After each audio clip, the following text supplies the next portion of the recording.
Working in the kitchen. Many adventures working in the kitchen. So, the way it works with the cops is you have senior officers and then you have newer cops. And so you have what we call red tags, green tags. When one of the guards starts working in a prison and he's new, he has to be accompanied by somebody, uh, because he doesn't know his way around. And so they'll have a red tag. And then when they get to where after a while they can kind of navigate themselves and get the lay of the land a little bit, then they become a green tag. And then eventually they would become a black tag, which means they're pretty much one of the guards, and they operate on their own or whatever. So often enough, and no offense to the guards, because more often than not, there's a fairly decent relationship, man. With the guards, they're doing their job. We're being fucking convicts, right?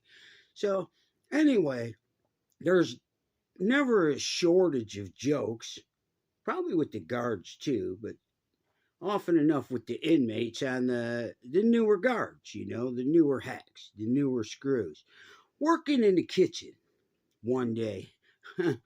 So we get this green tag in the kitchen.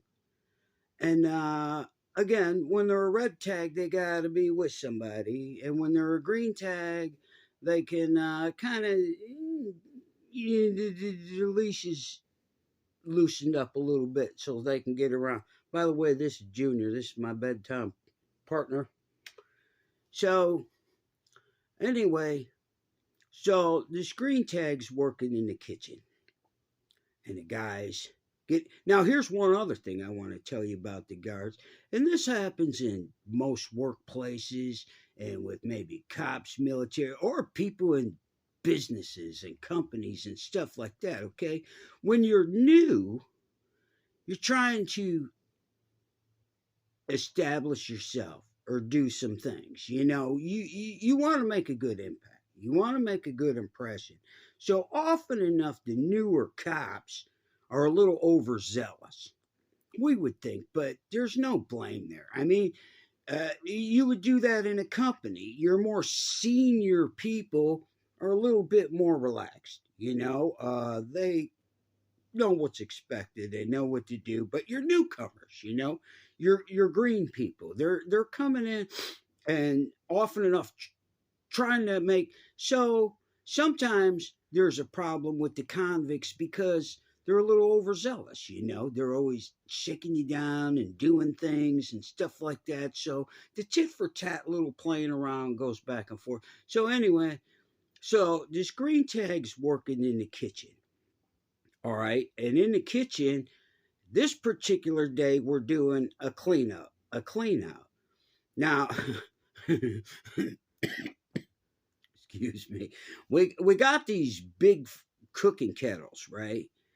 And usually we cook big, stews or cook rice or spaghetti or vegetables or whatever we're gonna do. But toward the end of the shift or after all the food is done, you either start cooking for the next meal or what have you, or we're cleaning it out on this day. So often enough, when you're cleaning it out, you put some water and maybe some solution in there and warm it up a little bit so it's easier to clean. So on this one particular day, here's this green tag. He's looking around. He's trying to find something to get down on. He's trying to find something to make his name with. No hate on the guy, but anyhow, so we get this idea. Somebody gets this idea. I'm not going to say it was my idea. Somebody gets this idea to make a surprise for this guy. So here's what we do. We get the pot filled up with some water and some soap and some solution or what have you, and get it going. And then somebody says over in the school they have one of these skeletons. You know what I mean? And it's like from a doctor's office or from whatever. So and everything in prison for the most part is donated shit. So the skeleton's kind of fucked up, right? He's got some digits missing and kind of jacked up, and we get a lot of secondhand shit, But anyway, so somebody, I won't say who, took it upon themselves to go out through the back loading dock over to education building and meet with another inmate who had kidnapped this fucking skeleton, right? So we sneaked the skeleton in and put him in a pot, right? So now here comes, we got the pot and we got some stuff in there and we got the skeleton in there. So now we do the old trick. The green tags come around. He's looking for stuff because in prison, it's not easy to hide shit.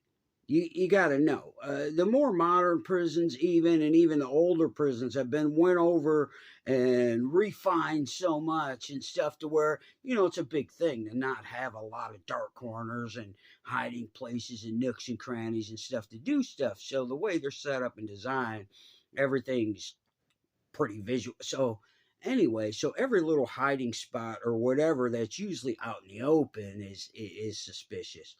So we do this thing. We put the fucking skeleton in the pot and with some soap and stuff like that.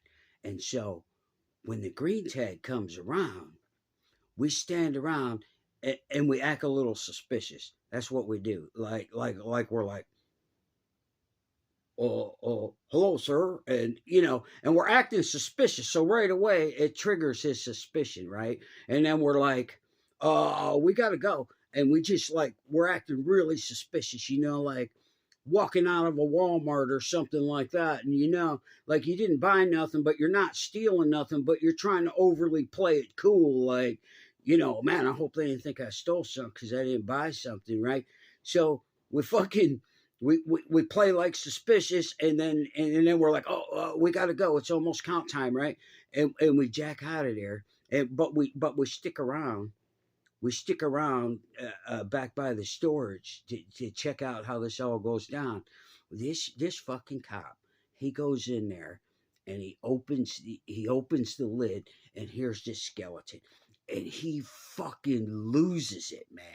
It was hysterical. This dude fucking loses it and he pulls deuces. We call it pulling deuces. And what that means is that the guards, they don't have no guns or nothing, right? They got a walkie talkie. That's their thing. Well, they can get on the walkie talkie and call if there's trouble or whatever else. But there's a couple other safety features. One is it has like some mercury in it or whatever. So like if it turns over or what have you like that, it will go off, right? They keep it upright. And so if one goes down, if something happens and maybe he can't talk, they know there might be a problem. And the other thing is pull deuces. There's like a little cord with a plug in it, and if they yank that out, it sets off an alarm. It sets off alarm where they're at, and it goes over all the radios, what have you.